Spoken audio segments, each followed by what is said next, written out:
Unicorn পরীর কিংবদন্তি। দূর এক জগতে ছিল এক বিস্ময়কর পরী রাজ্য, সিলভারগ্লো। এই রাজ্য ছিল জাদুর আলোয় আলোকিত, যেখানে মানুষ প্রবেশ করতে পারত না। কারণ সেখানে বাস করত এক রহস্যময় জাতি, ইউনিকর্ন পরীরা। তারা ছিল জাদুকরী, তাদের গায়ের পালকে নীলাভ আলো ঝলমল করত, আর প্রতিটি পরীর সঙ্গে ছিল একটি রূপালী শিংওয়ালা ইউনিকর্ন। এই ইউনিকর্নরা শুধু দেহে নয়, অন্তরেও ছিল পবিত্র। প্রাচীন এক ভবিষ্যৎবাণী ছিল, একদিন এমন এক পরী জন্মাবে, যার ডানায় 7 রঙের আলো খেলা করবে, আর তার ইউনিকর্নের শিং হবে খাঁটি রূপার তৈরি। সেই হবে সত্যিকার আলো রক্ষাকারী। কিন্তু যদি কেউ লোভ করে তার শক্তি চুরি করতে চায়, তাহলে পুরো সিলভারগ্লোর রাজ্য চিরতরে অন্ধকারে ঢেকে যাবে। এবং সেই পরী জন্মেছিল, তার নাম সিলফারা। সে অন্য সব পরীদের থেকে আলাদা ছিল।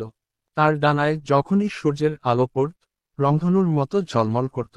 তার ইউনিকর্ন, অরিয়ন, ছিল সবচেয়ে দ্রুতগামী ও সবচেয়ে শক্তিশালী, যার শিং ছিল খাঁটি রূপার তৈরি।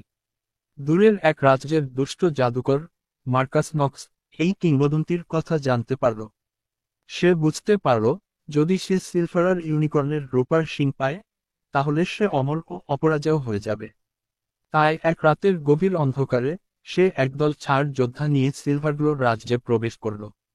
রাজ্য যেন কেঁপে উঠল, বাতাস ভারী হয়ে এল, পাখিরা থেমে গেল, আর জোনাকিরা নিভে গেল। সিলফারার পরীক্ষা।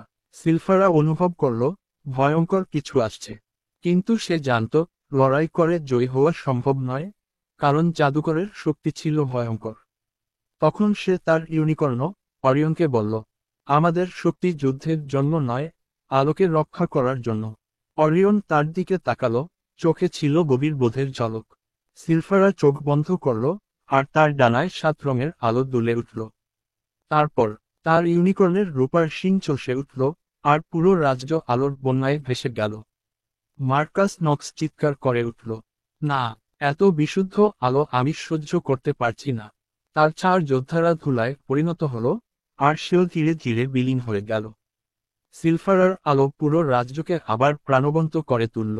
পাখিরা গান গাইতে শুরু করল, ঝর্ণার জল আগের চেয়ে উজ্জ্বল হয়ে উঠল, আর জোনাকিরা আকাশের তারার মতো জ্বলে উঠল।